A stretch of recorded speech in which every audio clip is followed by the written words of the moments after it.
This is Awareness Explorers.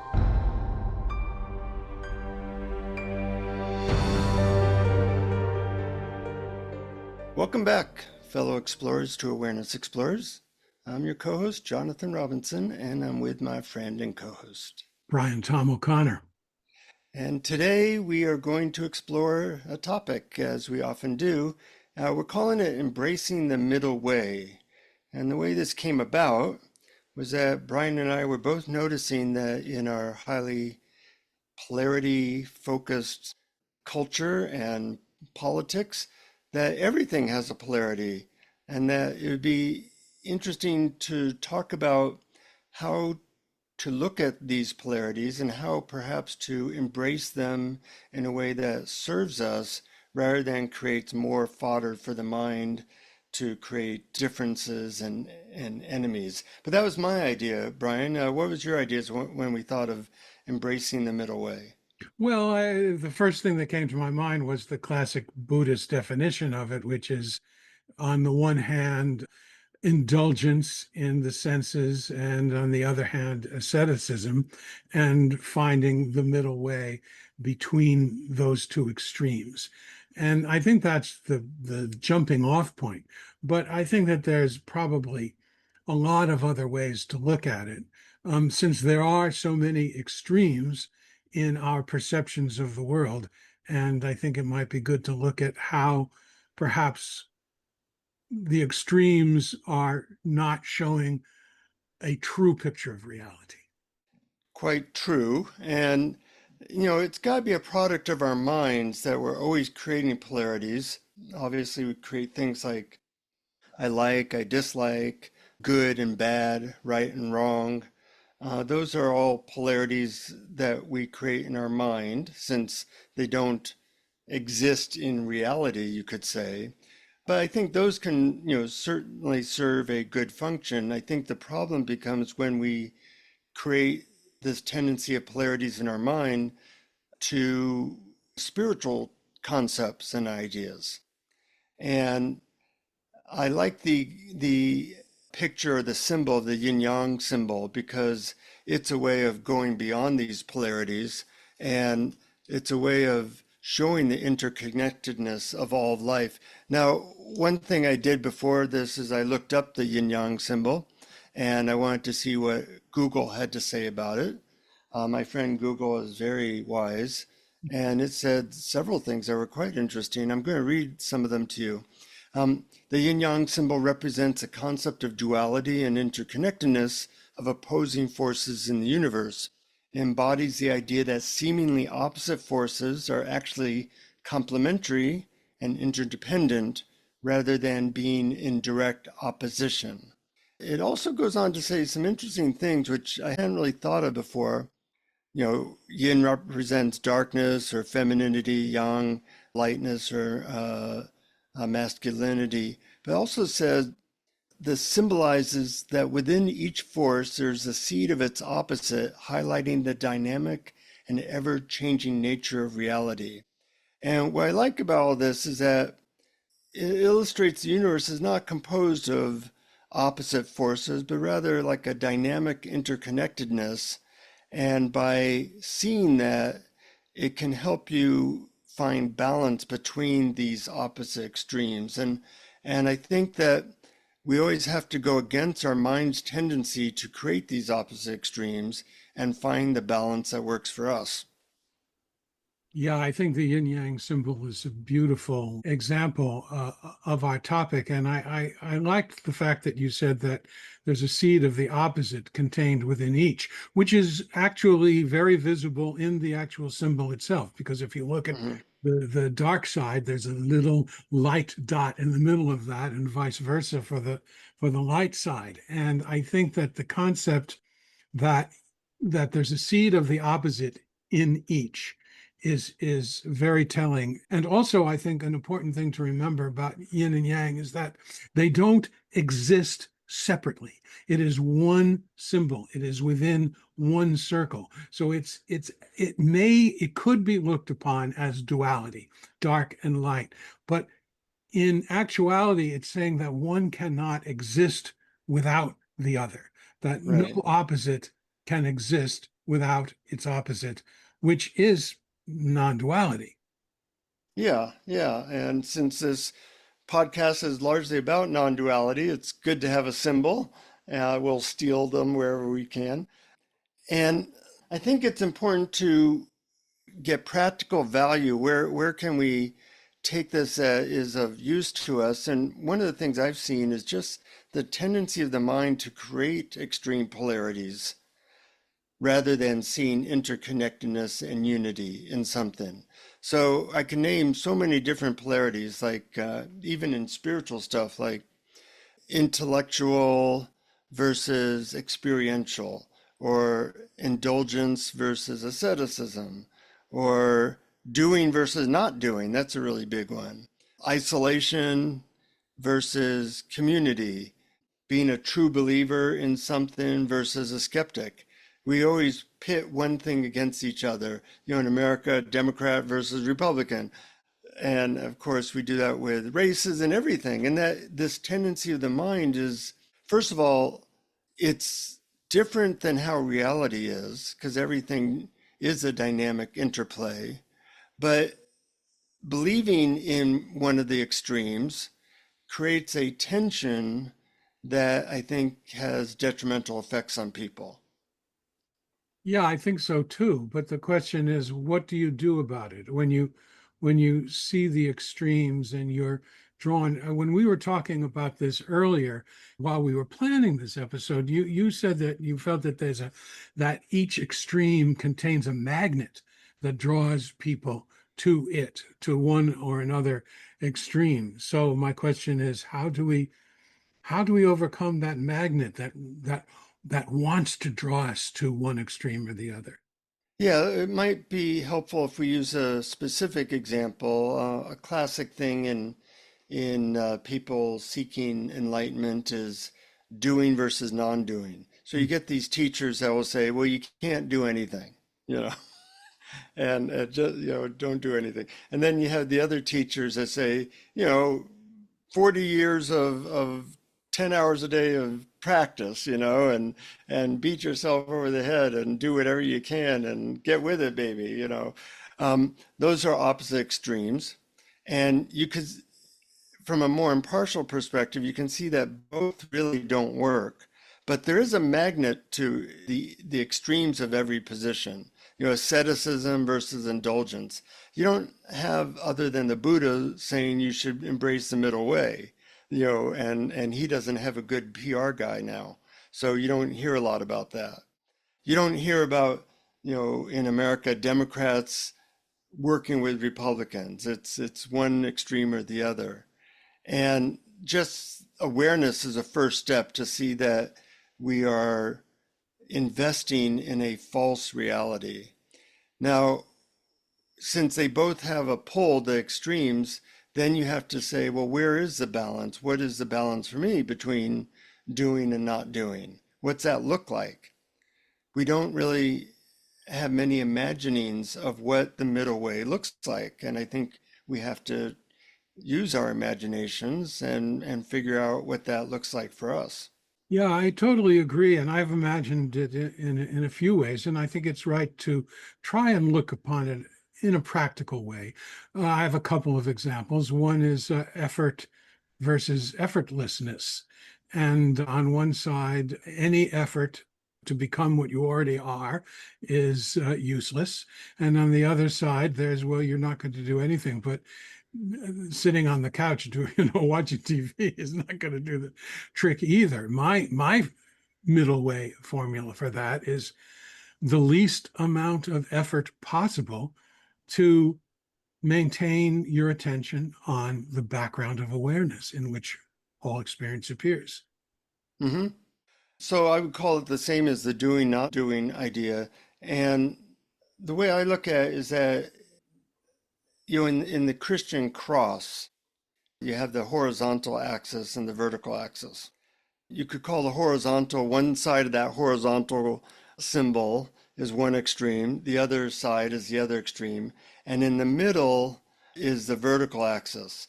And when we find that exact middle, that's when we can really ascend to a higher level, the sky. That's what that vertical axis represents, if this is understandable as an image. And most of us are on one side of this horizontal axis or the other. And our job is to find that middle. And for different people, for some people that will go right. Some people means go left. I remember talking with Ramdas once, and he said he gives different instructions to different people because for some people he'll say you should really lean towards more doing or more effort. Or other people, you should lean towards less doing, less effort. And that's because we tend to fall off on one side or the other. So I see that the middle way is a way to know which side of a polarity you're balanced on and to try from there to move towards the middle. Yeah, Did all that make sense? it all makes sense. The image of the cross made sense, and the last bit of I think makes perfect sense. In other words, it's a really good idea to know which extreme you lean towards so that you can Yeah. try the other and see if you can meet in the middle. See if there's a way. It's not always easy. I have another example for myself that one polarity is taking action versus surrender or acceptance. Uh-huh. And this is, I think, a quandary that many people have difficulty with when they're trying to reconcile their spiritual life and the political climate of today. And so I have an offering, a possible solution to that, which is to ask, can I do something? Am I willing to do it? And is it within my wheelhouse, within my capabilities, even a little bit? If the Yeah. answer is yes, accept the fact that you're called upon to take action while completely accepting that the problem exists. If the answer is no, then you ask, can I allow this to be exactly as it is, while at the same time noting where in my body I'm feeling the resistance, the tension, or the emotion, and relax and allow that to be perfectly present. Yeah, those are good practices, and they could apply to other polarities as well. Surrender versus action. I think another polarity that's interesting is, and we've had this discussion a little bit. So the polarity between a true believer, somebody who's kind of woo-woo, and somebody who is a skeptic is one that you and I have often engaged in. I think of myself as a two woo person, not a three woo. I'm not a woo woo woo person, but a two woo person. You start off as a no woo person. I think you progressed to a half woo. I will give you the half woo award, Brian. But we both have our positions, and in talking to each other, I think we have moved a little bit more towards the middle, which is one of the advantages of having people who have different perspectives than you. Yes. Because the normal tendency would be that, I hang out with the people who are talking to aliens on planet Pleiades, and you are talking to physicists, and then never the two shall meet. But through our conversations, I think we both have reached a more middle position. And there's advantages. It opens up your reality when you're more towards the middle because you're then able to see both sides of a polarity. Whereas if you're on one side, that's generally all you can see. Yeah, that's true. And of course, woo-woo is in the eye of the beholder.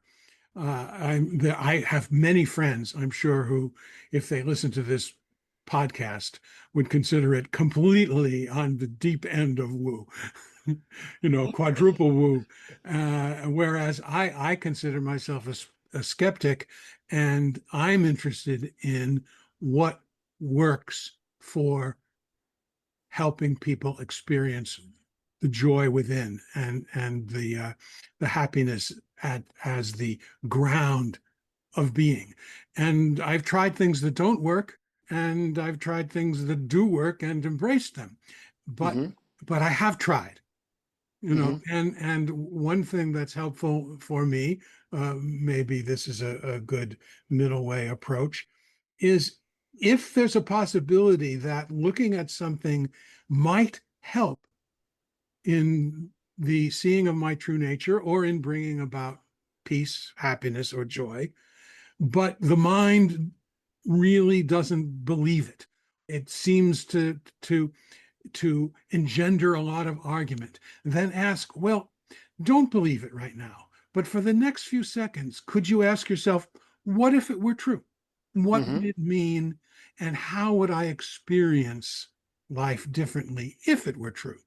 Hmm. Yeah, that's a good context to look at things at. Another thing I've thought of is that in polarities, both sides have something of value. So take a polarity such as relative isolation versus living in community. I've done both. I've lived on my own. I've lived with 20 people. And I found great value in both of those, although, generally people are hell bent on one or the other. And I think anytime you're off balance like that, it can lead to problems down the road. Like people who I know who have lived in relative isolation, when they get into a group of people, they're uncomfortable. And the same thing with people who live in community. When they find themselves alone, they, can freak out. So in the yin yang symbol, there's a sense that both are needed to some extent. And sometimes doing an experiment of the opposite extreme is a valuable learning experience. Yeah, I think it really can be. Another extreme is non-duality versus duality. And there are a Right. lot of people who jump on anybody whenever they have a hint of duality in their conversation and say that's not non-dual. And Hmm. I don't see them as opposites. I've said this before. I think the big secret of non-duality is that it includes duality. And Hmm. it's like the wave and the ocean metaphor. The wave thinks it's separate from the ocean, and it's not separate from the ocean. But it doesn't mean there's no such thing as a wave. It doesn't mean the wave doesn't exist. For a few seconds, the wave was there. But it's temporary. It's not some form that you can take and put in a box and have forever. And B, Hmm. it's not separate. Hmm. But it doesn't mean it doesn't exist. And I think I have a hard time with any spiritual teaching that says anything doesn't exist. Hmm. Because I think that what happens is that when you make these distinctions, you're creating a boundary between this and then that clouds your perception of unified reality. And since we're trying to have a perception of unified realities, this mind tendency of creating polarities is definitely an obstacle to that. One of the polarities I think is worth looking into more is the polarity I see in spiritual seekers between, I'll call it mind and heart. And you see some people go towards devotional practices or very faith-based practices. I'll call those like heart. And then some are more, awareness, wisdom, mind practices. And both of those, when I see people who have done each of those extremes for a while, it looks very off balance to me. And usually I see it runs into a limitation, a wall, or trouble. And yet, if you have a predisposition for one of them, there's usually no force forcing you towards the other side. I'm a very intellectual person. Luckily, I had a teacher who kept pushing me towards heart-based practices, just generally with me kicking and screaming the whole way, because it was very hard to be around people chanting their devotion to God. It made me want to vomit at first. And then over time, I loved it. I'm never going to be able to give up my intellectual bent, but with the proper nudging, I feel like I now have a heart. And I've seen people who have the opposite extreme. They have a heart, but they get into all kinds of trouble because they don't function very well in the world, or they don't have much wisdom because they haven't developed their mind aspect. So that's a big sermon. What do you say? Oh, I totally agree, and I have seen both, although I've seen more in in the circles I run. I've seen more people who are on the side of the intellectual and Yeah, trying to figure it out. Although I do think that there's an idea that thought is all bad. In other words, sometimes they fail to make the distinction between practical thought, which is necessary for the organism to function, and emotional thought or psychological thought, which is all about what should happen and obsession with the personality and how it's perceived. And I think that that can be a problem.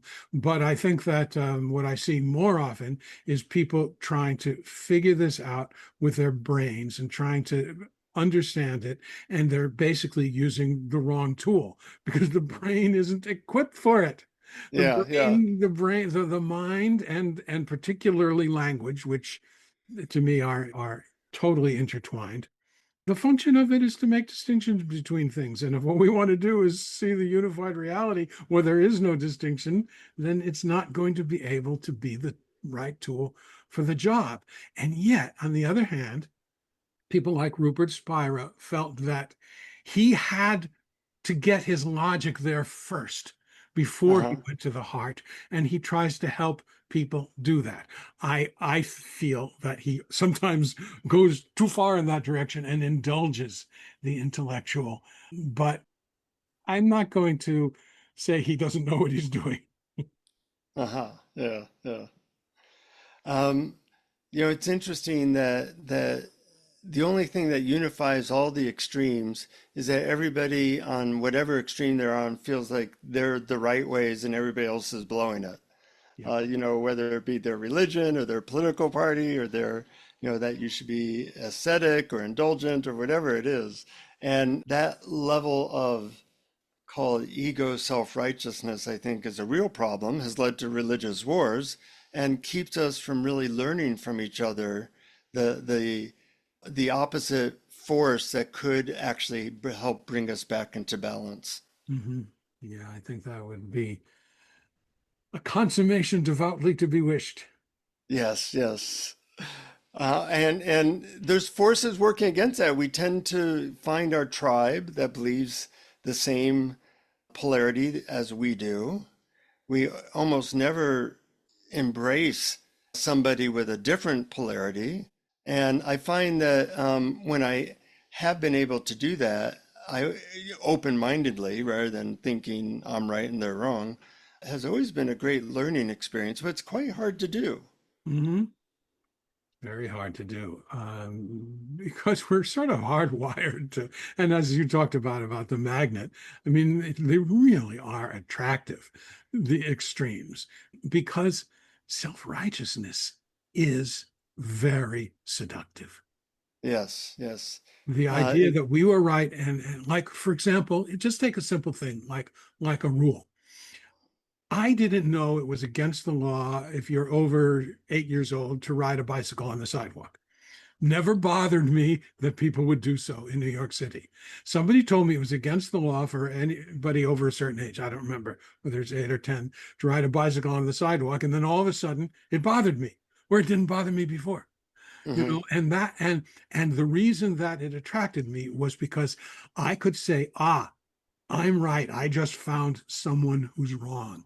And that is so seductive. And I think that what's helpful there is recognizing when we do that, recognizing how seductive it is and asking, is it true?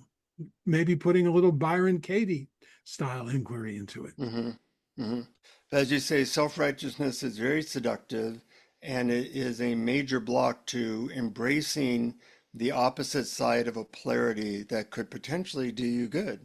Yeah. And something I'd recommend to our listeners is, find somebody, figure out a polarity that you're into, like you're into intellect versus heart, or you're into doing versus non-doing, or whatever the polarity is. I'm pretty indulgent person in terms of physical pleasures and eating, but luckily I do have a friend that's very ascetic.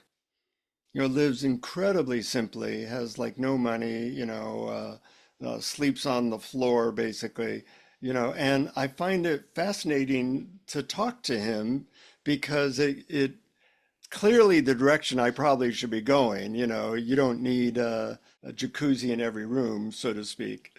But having our discussions has been very helpful that way to keep me from going off the deep end. Hmm. And yet, I, whenever I talk to him, I do have this feeling of self-righteousness show up, and I have to go beyond that to get to curiosity as to what he gets from living such a simple life. Hmm. I think curiosity is really helpful in this, and imagining what it's like to be the other. Hmm. Yeah, in politics, they have a group called Better Angels where they try to get Democrats and Republicans in the same room without wanting to kill each other. And they say it's very challenging. You know, they have Hmm. a whole training, and it's quite difficult to do that nowadays because of our tendencies to get self-righteous. Yeah. So there's all these different things, and I think our mission, should we decide to accept it, is to go beyond, find out which side of a polarity you might be imbalanced on, figure out where you could get help or information or something to help you more towards the middle. And I think when we hit that middle sweet spot, there's a sense of a lack of self-righteousness and a sense of seeing the unity of all things. Hmm. I'm wondering what you might see as indications that you are somewhere in the middle of a polarity. Indications that you're in the middle. Yeah. Well, I'm not sure what you mean by in the middle. Do you mean you're stuck between two extremes, or you are allowing the extremes to be there? I mean, is It's a being in sense the of middle? that you're balanced between two extremes. Do you feel calm? Do you feel peaceful? Do you feel happy? And I think I have a game for this that I think is Yeah. practical and it's very, very Okay. simple. I call it the not slash must game. Uh-huh. And you sit quietly and you look inside. You're not trying to change your experience. You're just looking and waiting for thoughts to arise. And every thought that arises, you ask, is there a not in this thought? If not, you ask, is there a must in this thought? Uh-huh. And the nots are, this is not true. This shouldn't be. This is not helpful. Anything that is negative. And the must is, this must happen. I need to achieve this. I can't be happy unless I have this. And when you simply allow every thought to happen and ask, where is the not or where is the must in this thought? And I don't mean KNOT, I mean NOT, Yeah. Yeah, but right. there will be a KNOT there too. And I think that that's sort of, kind of a simple way to approach the middle way. Mm-hmm. Yeah, I like that. Uh, Also, you can look for certain words that you're stuck in a polarity, like always or never. Those extremes indicate that you're seeing the world very black and white, and that you're not seeing the interconnectedness and unity of things. Yeah, absolutely. And that I would see as a variation on the game. Excellent Uh-huh. variation. Hmm. Always and never. Yeah. Well, before I do a meditation, any other thoughts you have around embracing the middle way? Yeah, there is one thought I have, which is something that I often do when we have a topic. I look and see what Adyashanti had to say about it, Ah, yes. because I find him to be so wise on so many things. Uh-huh. And he actually had a great video on the middle way.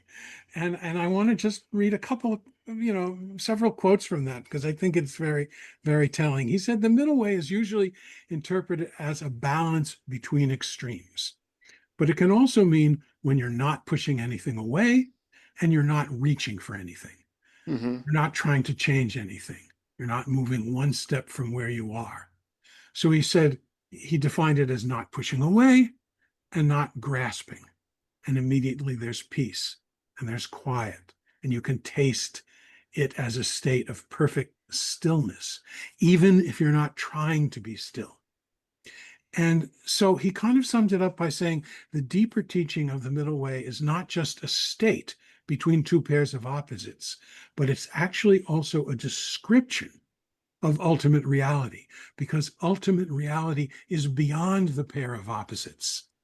It is an immensity in which the pairs of opposites are just floating. It's your own nature in unmanifest form. It's not a place between the opposites, it's that which encompasses the opposites. Yeah, you can't go wrong with a quote like that. Yeah, and I thought that was so great because it points to what you really are, your true nature Hmm. is is not one of the opposites, but it's also not the opposites. It's Hmm. not a place in between. It's that which encompasses all. It includes all. And to me, that was that was really wise and eye-opening and helpful. I don't think it negates all the stuff we've talked about in this episode, but I think it sort of looks at it from a wider bird's eye view. It complements like the two opposites of something can complement each other. That's right. You know, another thing that occurred to me is that when you're pushing something away, first of all, that's going to interfere with peace, but also it makes you less whole as a person and less able to perhaps be of service when you're pushing or denying something. So as you find the middle way, it does open you up towards more wholeness on many levels. I think that's very wise and very Gandhi-like. Ah, maybe next time you'll quote me instead of Adya. Sure, I'd be happy to. You've said many, many wise things that I've quoted to other people. Oh, well, thank you. Well, let's transition to a meditation. You know, it's interesting when I was thinking of how to do a meditation like this in a way that would be useful to people.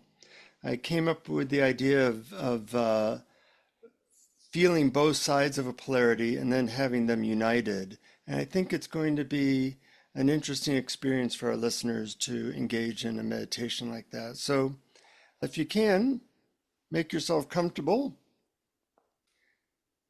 relaxed, lying down if you prefer.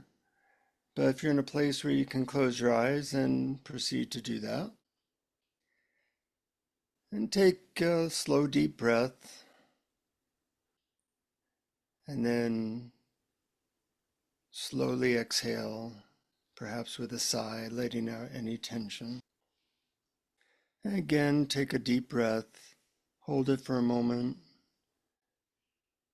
and then softly release it. Allow your body to soften, your jaw to relax, and the muscles of your face to loosen. Now, in your mind's eye, imagine that in one hand, you have the energy of doing, the active, focused, effortful part of you. And just kind of feel that in one hand. And the other hand, I want you to hold the energy of not doing, the restful, receptive, surrendered part of you. And just get a sense of what that energy or feeling is. And there's no need to judge either side. Both are vital. Both are parts of you. Now I want you to gently breathe into your left hand, feeling the one energy. And then breathe into your other hand, feeling the other energy. Simply sensing each quality as it lives in you right now. Now bring more attention to the side of doing, the part of you that plans, acts, organizes, achieves. And notice how this energy feels in your body. Is it warm, tense, motivating? Take a breath and thank this part of you for all that it offers. Now shift your focus to the side of not doing, the part of you that rests, receives, allows, and surrenders. And notice how this energy feels in your body. Is it soft, expansive, quiet? Take another breath and thank this part for all that it offers. Now imagine that you slowly bring your hands together, including the energies they represent, closer and closer together. As they move towards the center, sense that they are not opposite forces, but partners. Between them is a space, a field where doing and not doing meet. They are not separate, but intertwined. And rest your awareness in this middle ground. Feel the balance or the gentle equilibrium that arises when both sides are honored and seen as part of a larger whole. Now I want you to think of another seeming duality or polarity. It might be heart and mind, or solitude versus community, or some other duality that occurs to you. Just choose one now that feels right to choose.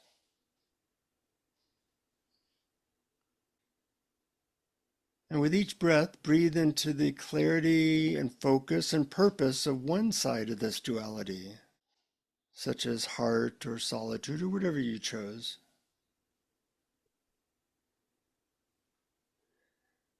Now with each breath, breathe into the other side of this seeming duality.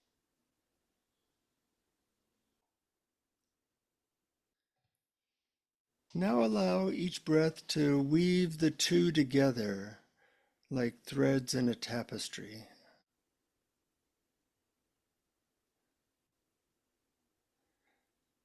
Notice how your body feels when both are weaved together and both are present. Notice how your body feels when there's no conflict, only unity and wholeness. And begin to imagine yourself moving through life from this place of balance.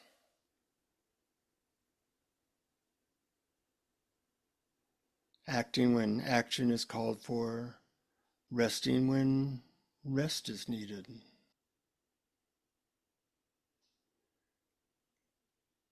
Letting each side of a polarity inform the other side.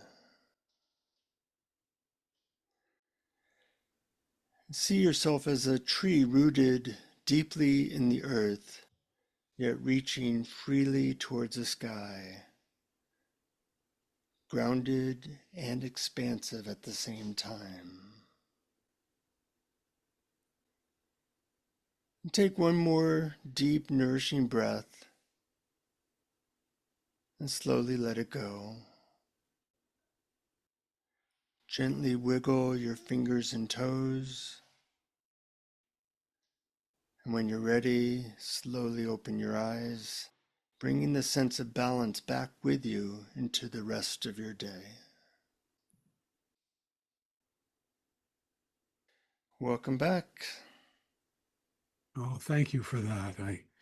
I found myself getting more and more relaxed as the opposites sort of blended in with each other.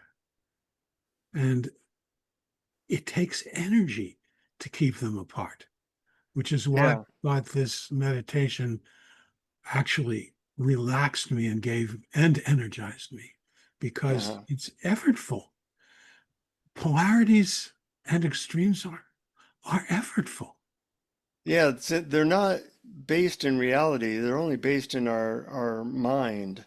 So they obviously take a certain amount of constant energy in the background to create.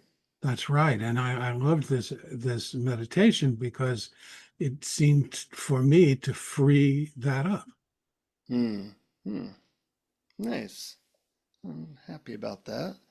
And something for our listeners to keep trying. Quick plug for Patreon. If you like our extra stuff that we offer each month to our Patreon supporters, or you just want to support us, go to patreon.com/awareness explorers.